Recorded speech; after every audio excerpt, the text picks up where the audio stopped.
Welcome to While You Can, Adventures in Life and Legacy Planning. Hello and welcome back to While You Can, Adventures in Life and Legacy Planning with Amy Reagan. Amy is a Florida estate and succession planning attorney who helps professionals, property owners, and business leaders design plans that protect the people and sometimes the pets they care about most. I'm Kevin Rosenquist, and today Amy is taking us from family dogs to blended families, showing how thoughtful planning keeps both two-legged and four-legged loved ones safe and provided for. Amy, welcome, and you've brought a special guest. Yes, I did. This is Tiny Reagan. He is new to our family, just had him 1 month. He was rescued from the Humane Society, and his owner was elderly and passed away, and he ended up in the shelter. Well, glad he found a great home. That's great to hear. A lot of people think of pets as family. I think that just grows all the time. What happens to pets under Florida law if an owner passes away without making a plan? Is it straight to the Humane Society, or does it depend? It depends. So they are considered property. So it is, they're not like their own independent beings. They're treated like chattel, and which is an old-fashioned way of saying property. And so they would pass just the same way that if I die with this cup, that's how they will pass if you don't have a plan. So, um, how to avoid that? One way is a pet trust, or having a pet trust provision in your existing trust. And how does that work? A pet trust.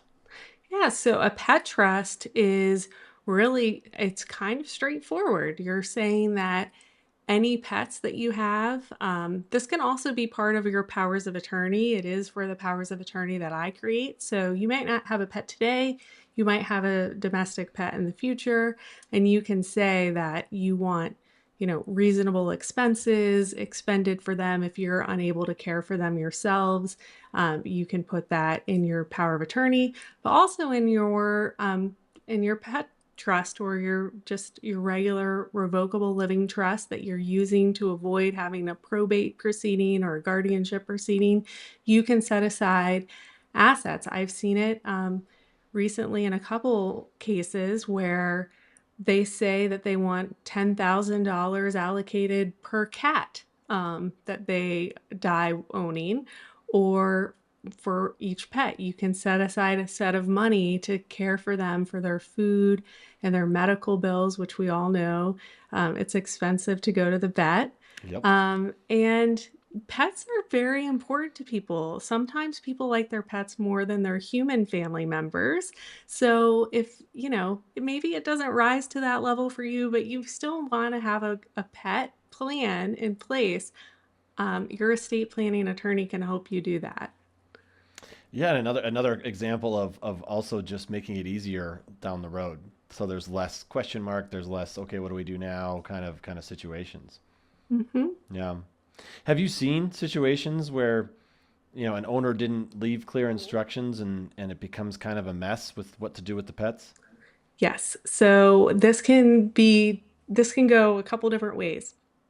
So one is somebody steps in, people all agree, and that person has the resources and raises the pet the same way that the decedent did.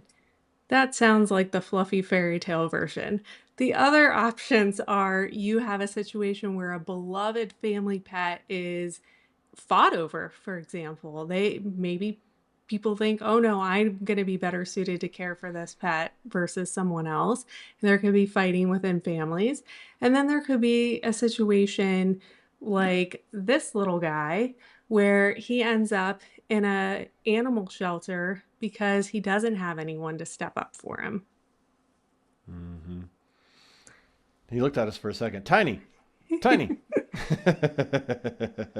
It's adorable. He's 9 and he's being pretty relaxed right now. I think He's we're keeping him chill. from his nap. Oh, yes, of course. Yes. At that age, you need at least 18 hours of sleep a day. Yeah. Yeah. All right. So shifting from pets to people, blended families bring unique challenges. What kinds of conflicts can come up if a parent doesn't leave a clear estate plan? Yeah. So there's some interesting stories I've heard from insurance agents and financial advisors where they'll sit down and they'll go over, okay, this is what you're doing. Oh, what estate planning documents do you have in place? And they'll present the documentation and they'll say, okay, well, when did you guys have a conversation about disinheriting one spouse's, the first to die's spouse's children from a prior relationship? And they say, well, what are you talking about? We didn't decide that.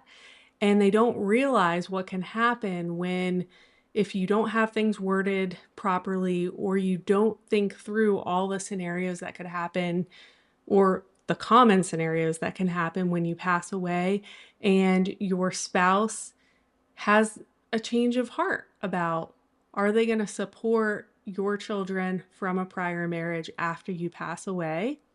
Are they going to remarry and have a distraction or somebody influence them to change their estate plan? So maybe while you're both alive, you're completely aligned on each of your set of children being cared for equally. But then life happens, things change, priorities change.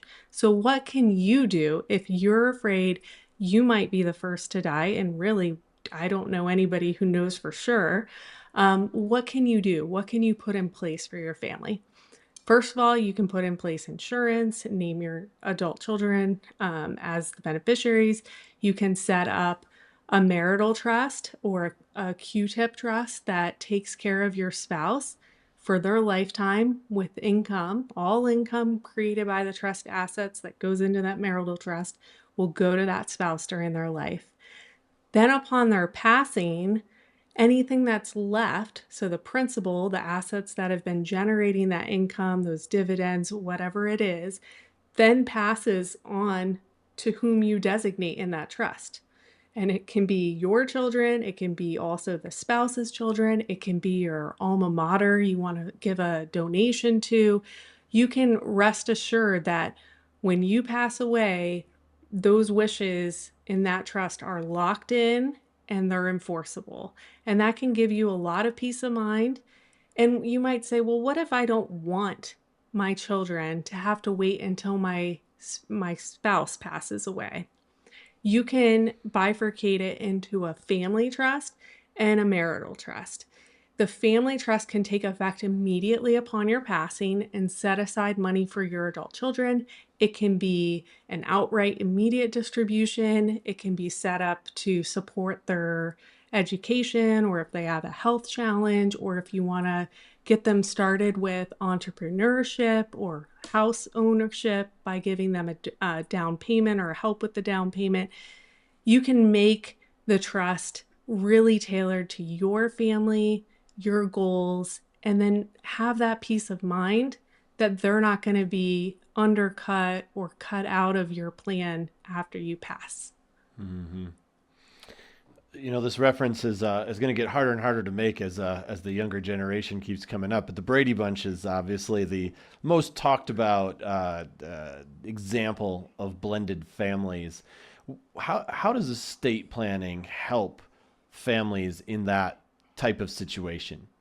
Yeah, that's exactly what I was just talking about too, is that separate set of children from separate relationships, for example, is a prime example. So the Brady Bunch, if for anybody who's listening who didn't watch that show or know who they were, you had the mom with her three girls from a prior marriage, and then you had the dad with his three boys from a prior marriage, and they um, all had a blended existence at that point of all, the three kids from each in different ages. It was a funny show, very entertaining. But what does that look like when the father passes away and the mom later remarries, and maybe she has an additional Brady Bunch 2.0 at that point? You don't want those three boys that you entered into that relationship being somehow cut out from your estate plan while you're really just trying to take care of your spouse, because you trust that spouse that they're going to make the right decisions for the family, and you want them to have flexibility and access to the assets. But what you could be doing is inadvertently disinheriting your own kids. Yeah. Yeah, that's a tough one. So you talked about the Q-tip trust as well. Some people might worry that trusts like Q-tips might limit what a surviving spouse can do. How do you balance that? Protecting children from a prior relationship with still caring for the spouse. Sure. So the QTIP, the qualified terminal interest in property, is what that means. It's a mouthful. It is not a hygienic product that you use to clean your ears, I promise you. I But it also think is of the hip hop artist with the Tribe Called Quest. So it's not either of those. not either of those. But what this can do, and it can be just a Q-tip style trust. It doesn't have to be exactly a Q-tip, but what a Q-tip trust does is it makes sure that all the income generated from the trust assets that are put into that style of trust go to that spouse. They can't go to anybody else during the spouse's lifetime. So that's one way you're making sure that that spouse is protected.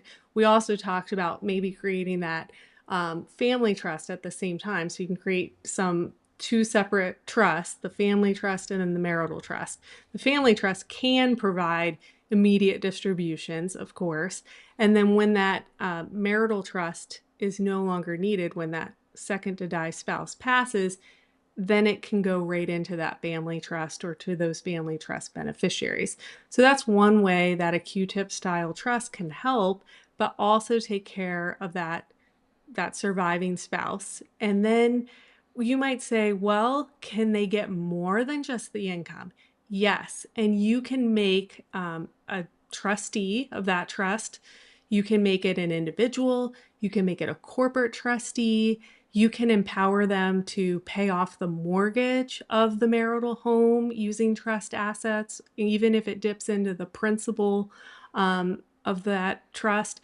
You can make it specific that certain scenarios might trigger dipping into that principal. What you don't want, most likely, if you're trying to protect those children from the prior relationship and make sure they don't get disinherited, you're probably not giving complete unfettered control over all the trust assets, but you're giving discretion to that trustee to distribute it when needed.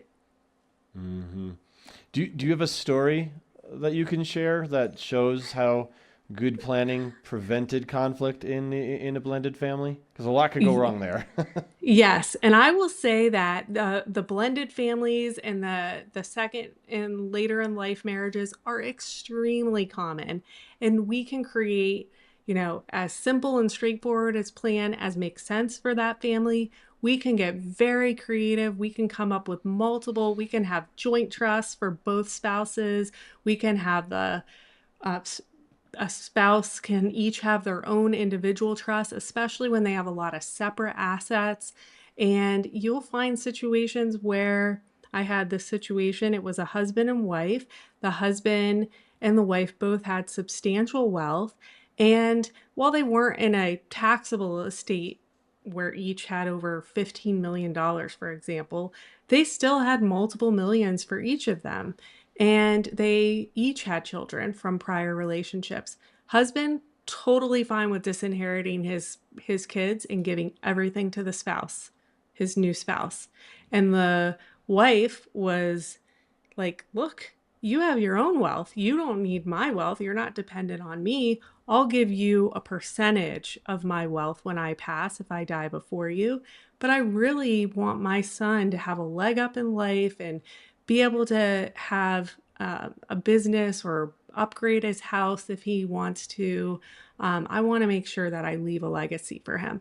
And so that was a really good example of where a joint trust for their joint assets made sense, as well as having an individual trust for each of those spouses for their separate assets. And again, there's protections for spouses. So you might be saying, well, I thought you can't disinherit a spouse. Well, you can if you have their consent and it's done properly. Okay. We've talked about two different but similar things in caring for a pet after you're gone, and obviously the blended families, which is a very common, like you said, and also complex situation. What do you hope our listeners take away from today's discussion? A tailored plan, not a cookie cutter off the internet plan. Really think about your unique family, your unique goals. And I know it's hard to think about getting ill where you're not able to care for your pet, or you're worried about what might happen to your kids if your your later in life spouse disinherits them. But these are the things that if you think about it today, you can come up with a plan that protects them. And then in turn gives you peace of mind. It's one last thing for you to have thinking about or worrying about. Absolutely. I like that. All right, well, that's it for today's episode of While You Can, Adventures in Life and Legacy Planning. If you have pets, or you're in a blended family, or you just want to be sure your wishes are honored, now is the time to plan. Visit aereagan.com to connect with Amy and take the first step towards peace of mind. Don't forget to subscribe to our channel and leave us a review. We very much appreciate it. I'd like to thank our special guest, Tiny, for being here with us today. We really appreciate all your insight and everything you had to add to this episode. And of course, Amy, always lovely to see you. Thanks so much. You as well. Thank you. Thanks for watching. Be sure to hit that like and subscribe button and leave us a review in the comments.